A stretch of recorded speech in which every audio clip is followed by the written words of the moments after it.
안녕하세요. 김태훈의 현명한 투자자 방송 시작하겠습니다. 오늘은 모베이스전자에 대해서 좀 다시 말씀을 드리겠는데요. 이 모베이스전자는 기본적으로 서현이와라는 이 자동차 전장 쪽 회사를 이 모베이스가 인수를 해서 모베이스전자라는 이름으로 사명을 변경한 회사입니다.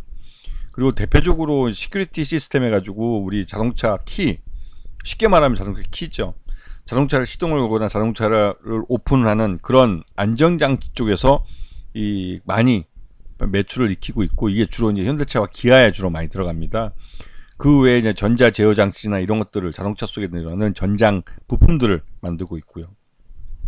그리고 모베이스 전자는 기본적으로 현대차와 기아가 전체 매출액의 자동차 부품의 약 70% 이상을 차지할 만큼 현대차와 기아의 협력업체로서 이 현대차와 기아에 대한 매출 의존도가 큰 회사입니다.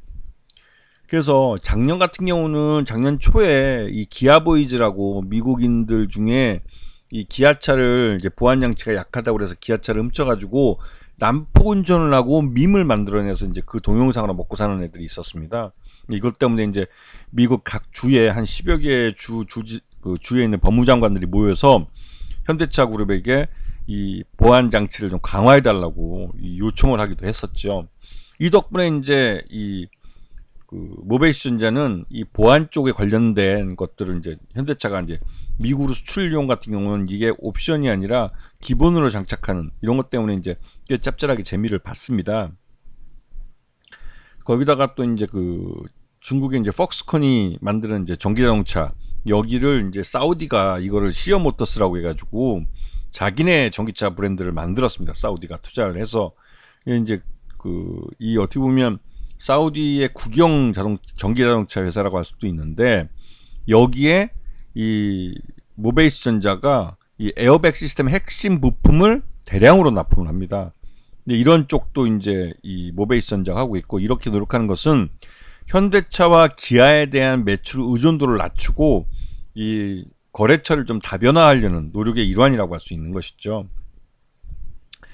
보시면 아시겠지만 1분기 실적 기준으로 봤을 때 현대차와 기아에 대한 매출 의존도가 거의 70%가 넘어가고 있습니다. 이러다 보니 현대차와 기아가 생산량이 변동이 되면 거기에 맞춰서 이 모베이스전자도 실적이 연동되어 버려서 움직여 버리죠.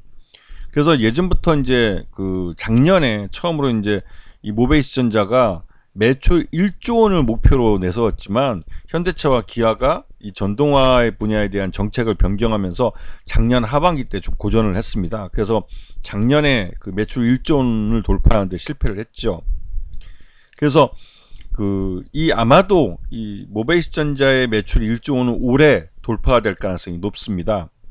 그래서 올해는 이제 매출 외형이 성장하는 것만큼 실적도 동반해서 이제 수익도 증가할 가능성이 있는 그런 해가 되는 것이죠. 그리고 올 1분기에 보면 이 국내에서 매출액이 거의 59%, 거의 60% 정도가 발생을 하고, 아시아 쪽에서 19%, 유럽에서 14% 정도 발생하는데, 이게 대부분 현대차와 기아의 해외 공장들에서 발생하는 겁니다. 물론 앞에서 말씀드린 시어모터스 같은 이 사우디 국영업체, 여기서도 이제 매출이 발생하죠. 그리고 이제 이 전기차 무선 충전 기술도 따로 이 전장 부품 쪽으로 관련해서 이 모베이스전자가 연구 개발하고 있는 사업 분야이기도 합니다. 그만큼 이 모베이스전자는 다양한 분야에서 전장 부품을 개발할 수 있는 능력을 갖고 있는 회사라는 것이죠.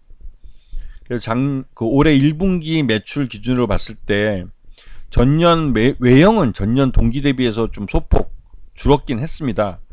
매출 영업이익도 소폭 줄어들었고, 하지만 당기순이익은 작년 동기 대비해서 좀 늘어난 모습을 보여주고 있죠. 그리고 앞에서 말씀드렸지만 현대차와 기아에 대한 매출 의존도가 70% 정도 되기 때문에 현대차와 기아의 이 정책 변경에 따라서 실적이 좌지우지되는 그런 특징이 있기 때문에 이런 사업 다각화가 아니라 이제 거래처 다각화를 통해서 수익을 좀 안정적으로 가져가려고 노력을 하고 있습니다. 그리고 이 회사의 최대주주는 모베이스가 전체 지분의 45.84%를 갖고 있고, 개인 소액주들이 52% 정도를 갖고 있습니다.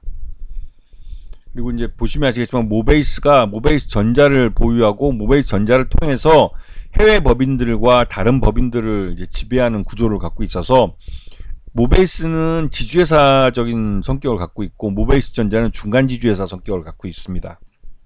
그렇기 때문에 이 모베이스 전자는 실적이 좋게 나오면 그에 따라서 배당을 많이 해줄 가능성이 커요. 모베이스에 대해서.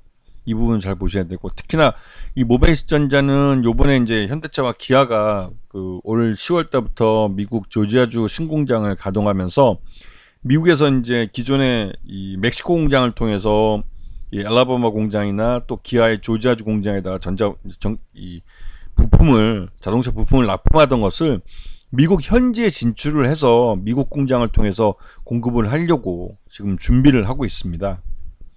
그리고 이 모베이스 전자의 대표이사는 이광윤 대표이사가 이제 그 요번에 이제 올라갔는데, 이광윤 대표이사는 뭐 현대맨입니다. 현대차맨이기 때문에 현대차하고의 거래도 끈끈이 잘 하고 있고, 사업 다각화, 그러니까 수익 다각화를 한다고 해서 다른 거래처랑 넓힌다고 해도 현대차와 기아하고도 끈끈하게 계속 관계를 가져갈 수 있기 때문에 이광윤 대표이사 체제에서 CEO 주가가 나온다고 기대감이 좀 커진 상태죠.